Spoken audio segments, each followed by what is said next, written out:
Well, I'm not going to say much. It is, fingers crossed, today's the day. We're going to pull the engine out of the Impala here. Just, yeah, there's like 3 or 4 things I need to do before it'll come out. Fuel lines, ground strap, a little bit of transmission stuff, just sort of like disconnecting it from the cross member. Little odds and ends, but nothing crazy. So, yeah, as long as there's no issues, I think we'll be good to go. So it's pretty exciting. At the same time, I just want it done. It's like one of those things, like it's like lingering sort of like in my brain. It's like, oh my God, you got to get this done. I want to drive this car. Summer's disappearing. So yeah, that's the plan for today. So not a lot of commentary. Just gonna film it as I go. Some different stuff. My dad's gonna pop over and help me out a little bit just for that extra set of hands and expertise. But yeah, so here we go. Engine pull day here at HoagiesGarage.com. Thanks for watching.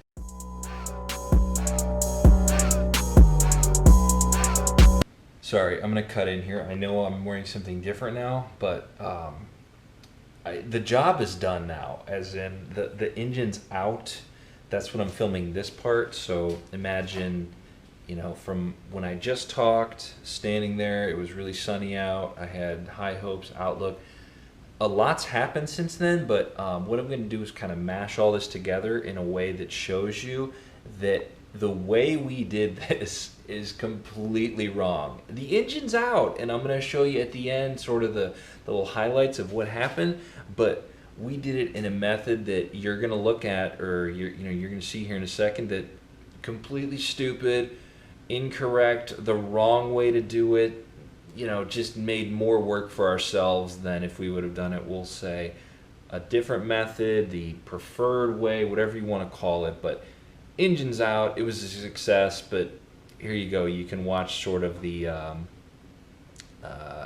issues as they arose in sort of a quick snap cut together way. So enjoy, and I'll talk to you in a second here.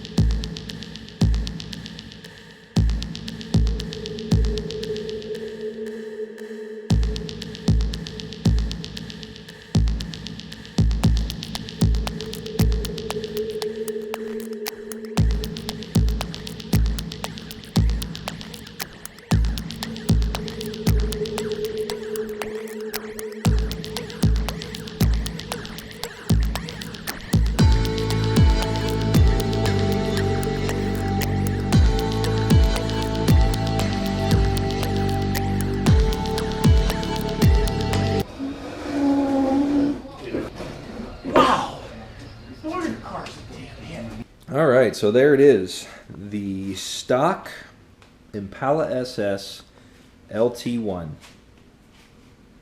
5.7 liter removed. We did pull the flywheel off. The torque converter, that's all off. And this is it. So now my next move is to strip the parts off of this that I need for the new engine over there, get it all put onto there as best I can, and then that's going to go into there. I have to do a few things like motor mounts. The transmission, as you can see on there, not sure if you realized it or what was going on. Totally had the engine in this vertical position, and we just realized with the way we did it, the leveler we had wouldn't clear. We ended up just pulling the transmission, long story short, while it was just sort of hanging there. We had a transmission jack underneath. So yeah, it was kind of a big mess. But the transmission is under the car still. Like as you can see, there's the inspection plate, the dipstick tube for the transmission. That came off. It allowed us to clear the engine bay. See, let me go over to the car here. I'm going to pop the hood. I'll show you sort of what the issues were here. Give me 1 second. Crazy to see. Nothing there except the wiring harness, the AC lines we left behind, motor mounts that are down there, power steering lines got left behind. You can kind of make out the transmissions down there. Sorry, it is nighttime now, and I'm missing some lights. I need to install lights on the ceiling here. But long story short, I'm going to kind of try to break this down for you. If you see the legs on the engine stand there, those slide under the car. Okay, they go right under there. Boom, pretty simple. So the first problem you run into with lifting this engine out is it's pretty far. It's not Camaro far, but it's about that far up to the firewall. So with the leveler we had, which it's one of those things you crank and you level your load out basically, that was actually hitting back there on the firewall. So that wouldn't work. So we moved on to a chain method. Chains are hooked into the exhaust manifold, bolt holes in the heads there. This back one was a complete pain, so we ended up just putting it in the head bolt there. Okay, so that was good. Everything was ready to lift. You know, we're good to go. Next thing that happened, as I said in some earlier updates, if you haven't watched, sort of go back. This lift here, and it looks like we're in the middle of surgery here because of all these blue drapes. That lift here, it's flat all the way across, and when you take and you jack up the front of the car here, like the lift, that's as high as it goes. So basically the plan was to lower this down where the back is fixed, that doesn't get down.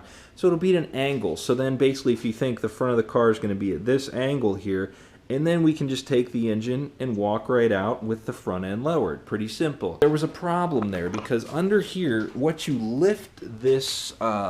jack this lift on, if you can make out that big arched bar under there, when you lower this whole thing down, that bar is sitting right on the ground, which prevented those legs from going under there.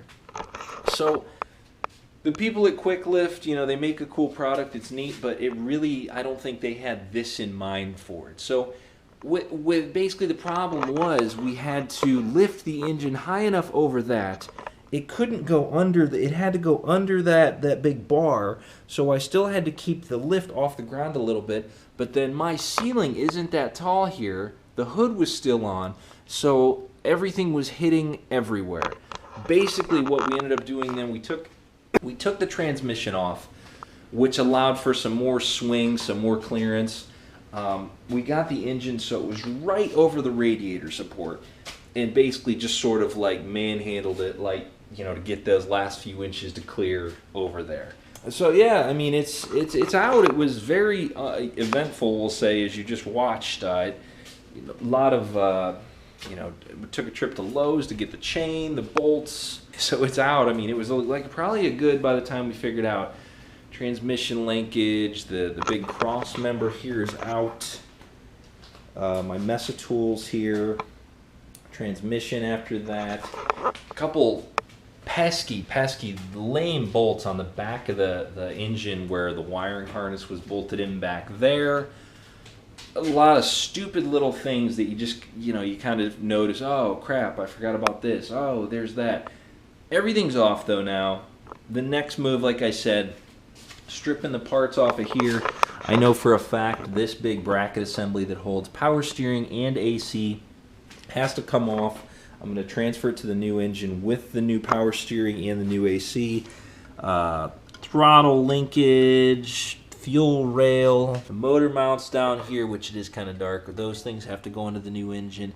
A lot of stuff I got to transfer, which shouldn't be too bad. I'm actually kind of excited because then I can start piece parting out this LT-1.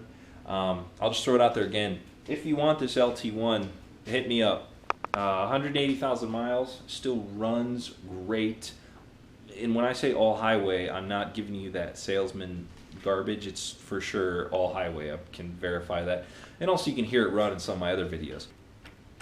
Not much play in the timing chain. I mean, it's just, if you look at this one here, it's solid. I mean, I hate to say it, but it'd run, quite a ways more. So good starting point for your project. Next move is transfer parts, and we'll go from there. So thanks for watching. I know this wasn't the most exciting of updates, but it's kind of tough to man a camera while my dad and I are sitting here, doing this stuff. So Appreciate you watching. HoagiesGarage.com for more updates. Now I'm going to clean some tools. See you later.